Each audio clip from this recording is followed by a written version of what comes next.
జగిత్యాలకు సంబంధించిన కొంతమంది నాయకులు ఉన్నారు, వాళ్ళతో మాట్లాడదాం మనం. ఏంటి ఈ పరిస్థితి ఎందుకు వచ్చింది? రాజీనామాకు కూడా సిద్ధం అంటున్నాడు జీవన్ రెడ్డి గారు. ఏంటి, ఏం జరుగుతుంది అసలు? అంటే ఈరోజు మా నియోజకవర్గంలో ఎమ్మెల్యే సంజయ్ కుమార్ గారు నిన్న జాయిన్ కావడం జరిగింది.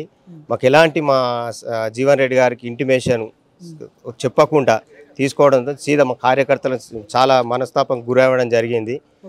దానివల్ల మేము సారు అంటే మాకు తెలియదని చెప్పడం వల్ల సార్ రాజీనామాకు సిద్ధపడడం జరిగింది. మా కార్యకర్తల ఒత్తిడి వల్ల సార్ రాజీనామాకు సిద్ధపడడం జరిగింది. పార్టీ లైన్లో పనిచేస్తాం, పార్టీని గౌరవిస్తాం, కానీ పదవి మాత్రం మనకు వద్దు అని చెప్పి మేము చెప్పడం వల్ల రాజీనామాకు సారు సిద్ధపడడం జరిగింది. ఈరోజు చాలా మంది 4-5 ఎమ్మెల్యేలు, బీఆర్ఎస్ ఎమ్మెల్యేలు కూడా కాంగ్రెస్ పార్టీలో చేరుతున్నారు. సో అందులో భాగంగానే ఈ బీఆర్ఎస్ ఎమ్మెల్యే చేరాడు. దీంట్లో ఏం జరుగుండొచ్చు అసలు? ఎందుకు అంటే పార్టీ ఎక్కడైతే బలహీనంగా ఉందో అక్కడ జాయిన్ చేసుకోమనండి, కానీ మాకు ఇక్కడ పార్టీ బలంగా ఉన్నది. మా క్యాడర్ కానీ కార్యకర్తలు కానీ ఎక్కడ కూడా చెక్కు చెదరకుండా బలంగా ఉన్నాం. ఈ రోజు ఇక్కడ తీసుకునే అవసరం లేదు, ఎందుకంటే ఇక్కడ సీనియర్ నాయకులు 40 సంవత్సరాల నుంచి సుదీర్ఘ రాజకీయం నడుపుతారు. 7 సార్లు ఎమ్మెల్యేగా చేసిరు, 3 సార్లు మినిస్టర్గా చేసిరు, ఒకసారి ఎమ్మెల్సీగా ప్రజెంట్లీ ఎమ్మెల్సీగా ఉన్నారు. 2000 ఉమ్మడి కరీంనగర్ జిల్లాలో 13 నియోజకవర్గాలలో 12 ఓడిపోతే ఏకైక వ్యక్తి కాంగ్రెస్ గెలవడం జరిగింది.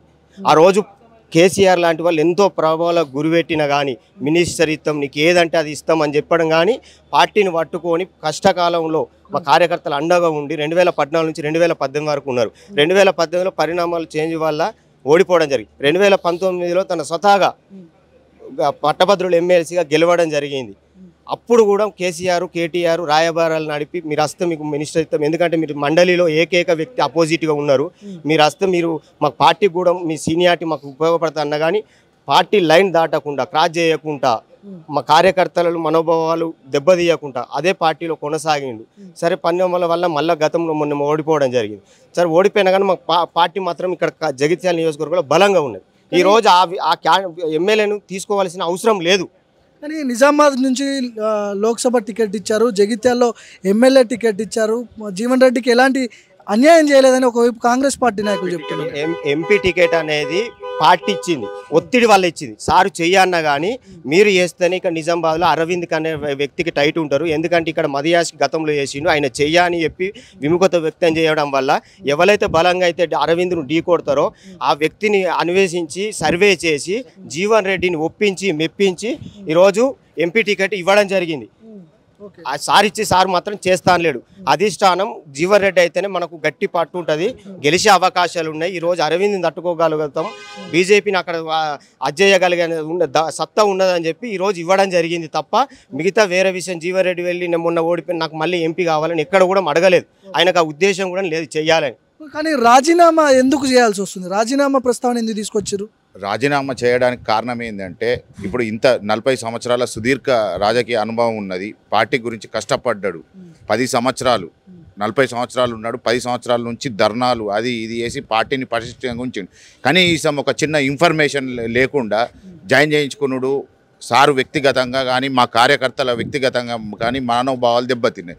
అందు గురించే మేము సార్కి చెప్పినాం, సార్ మనకి పదవి వద్దు అని చెప్పినాం, పదవి వద్దు పార్టీ వద్దు అన్నాం. కానీ సార్ ఉండి మనకు పార్టీ మా కన్నతల్లి లాంటిది, మనం ఫస్ట్ నుంచి కాంగ్రెస్ పార్టీలో ఉన్నాం కనుక ఎవరో వస్తారు ఎవరో పోతారు, కానీ మనం ఫస్ట్ నుంచి ఇన్నే ఉన్నాం కనుక మనకు పదవి వద్దు అని పదవికి రాజీనామా చేయమని చెప్పినాం మేము. శ్రీధర్ బాబు, డిప్యూటీ సీఎం వీళ్ళందరూ వచ్చి పరామర్శిస్తున్నారు కదా, ఎట్లాంటి రియాక్షన్ ఉంది జీవన్ రెడ్డి నుంచి? ఖచ్చితంగా ఎమ్మెల్సీకి రాజీనామా చేసే యోచనలో జీవన్ రెడ్డి గారు ఉన్నారు. ఎందుకంటే ఇది జగిత్యాల కార్యకర్తల ఒత్తిడి మేరకే జీవన్ రెడ్డి గారు ఈ ఆలోచన తీసుకుంటున్నారు. ఎందుకంటే ఇప్పుడు కూడా జీవన్ రెడ్డి గారు ఆలోచించేది ఆయన స్వార్థ రాజకీయం కోసం కాదు. 10 సంవత్సరాలు కష్టకాలంలో ఉన్న నా కార్యకర్తలు రేపు సర్పంచ్ ఎలక్షన్లో, ఎంపీటీసీ ఎలక్షన్లో, జెడ్పీటీసీ ఎలక్షన్లో వాళ్ళ పరిస్థితి ఏంది అనే ఆలోచనలో అతను ఉన్నాడు. కానీ అధికార పార్టీలోకి ప్రతిపక్ష పార్టీకి సంబంధించిన ఎమ్మెల్యేలు వస్తున్నారు, ఇక్కడ రివర్స్ ఉంది. అంటే పార్టీ మారే అవకాశం మనకు కనిపిస్తుందా?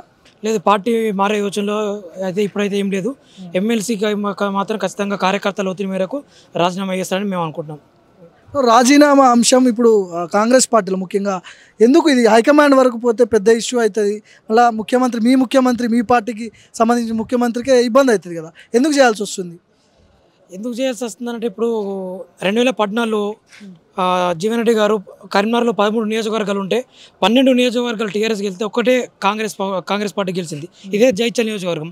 అప్పుడు కేసీఆర్ గారు మధ్యవర్తులను పంపించి హోమ్ మినిస్టర్ ఇస్తాం, మంత్రి పదవి ఇస్తామన్నా కానీ దేన్ని కూడా లొంగకుండా పార్టీ కోసమే, పార్టీ లైన్స్ దాటకుండా ఉన్నాడు. ఇప్పుడు ఈ సంజయ్ కుమార్ 4 రోజులు కూడా ఓపిక లేకుండా ఈరోజు కేవలం తన స్వార్థం కోసం, తన 200 కోట్ల బిల్లుల కోసం మాత్రమే ఈరోజు పార్టీలకు వస్తుండు.